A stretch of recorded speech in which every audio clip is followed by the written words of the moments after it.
جس کو توبہ موت سے پہلے نصیب ہو جائے، توبۃ النصوحہ، تو ظاہر بات ہے کہ اس کے لیے تو پھر آسانیاں ہو جائیں گی نا۔ بالکل بالکل، ایمان کی حالت پر جس کا انتقال ہوا، اب دیکھیں سزا اور جزا یہ رب تبارک و تعالیٰ کا، اس میں کلی طور پر اختیار رب تعالیٰ صحیح۔ کے اس کی ملکیت میں ہے۔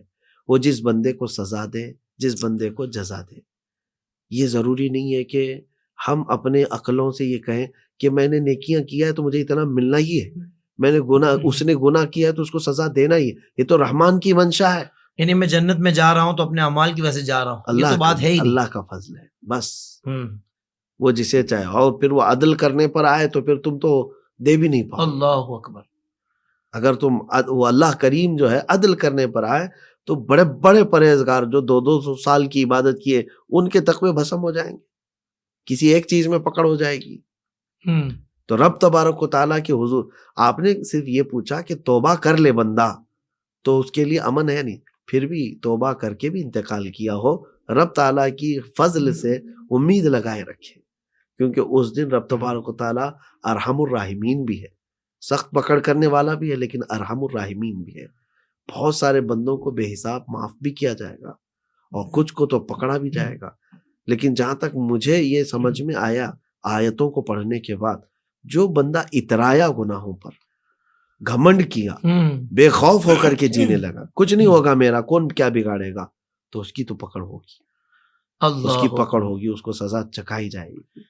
لیکن کچھ لوگ ایسے ہیں جو گناہ تو ہوئے لیکن ڈرتے رہتے ہیں، خوف کھائے رہتے ہیں کہ مولا میں کمزور بندہ اور میں ڈرتا ہوں۔ یہ تفسیر روح البیان میں اس کا ایک روایت بھی موجود ہے، حدیث پاک ہے کہ 2 بھائی تھے سگے، ایک نیک تھا بڑا اور ایک گنہگار تھا، اور نیک بندہ جو ہے وہ ہمیشہ وہ گنہگار کو نصیحت بھی کرتا رہتا تھا، باز آ جا باز آ جا، تو وہ گنہگار کہتا تھا کہ بھائی میں چھوڑنا چاہتا ہوں، سارے گناہ برائیاں خیر چھوٹ جائیں گی۔ تو یہ تکرار کسی دن ایسی بڑھی کہ وہ نیک بندے نے کہا کہ تو کبھی نہیں سدھرے گا اور تجھے اللہ کبھی نہیں معاف کرے گا، تو اسی حالت میں مرے گا۔ تو وہ گنہگار ڈر گیا، کہا کہ کیا تو نے سارا حساب اپنے ہاتھ میں لے لیا، مجھے ایسا کیسے کہہ رہا ہے؟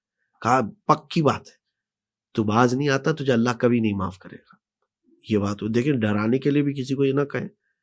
اب دونوں کا انتقال ہوا تو رب تبارک و تعالیٰ دونوں کو اٹھائے، اور پھر اس نیک بندے کا جو حساب ہوا شروع میں، کہا کہ تیری نیکیاں سب اپنی جگہ پر، میرے ایک بندے کو میری رحمت سے دور کرنے والا تو کون ہے؟ اللہ اکبر۔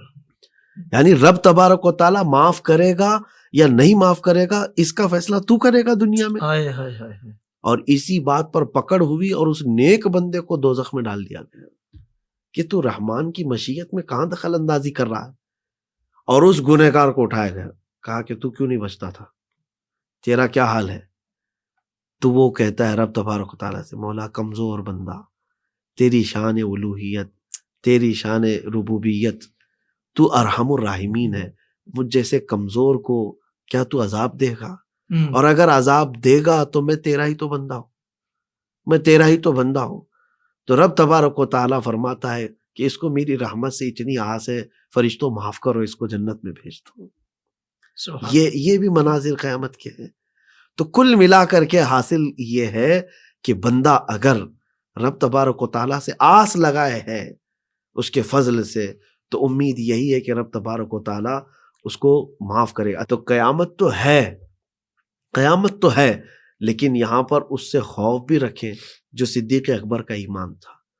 فرماتے ہیں کہ اگر لوگوں کو جنت میں بھیجا جا رہا ہو اور ایک کو دوزخ میں، تو آپ فرماتے ہیں مجھے ڈر لگے گا کہ وہ ایک میں نہ ہو، اور اگر اللہ تبارک و تعالیٰ یہ فرمائے کہ دوزخ میں جائیں گے ایک جنت میں، تو اس کی رحمت سے یہ مجھے امید ہوگی وہ ایک میں ہوں۔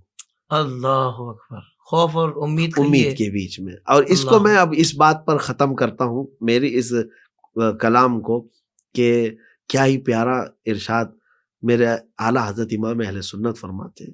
دیکھیں قیامت کے دن سزا بھی ہوگی، جزا بھی ہے، دونوں چیزیں ہیں، تو ڈر تو ابھی ہے ہمیں۔ تو اعلیٰ حضرت کیا کہتے ہیں؟ ڈر تھا کہ عصیاں کی سزا اب ہوگی یا روز جزا۔ اللہ اکبر۔ ڈر تھا کہ عصیاں کی سزا اب ہوگی یا روز جزا،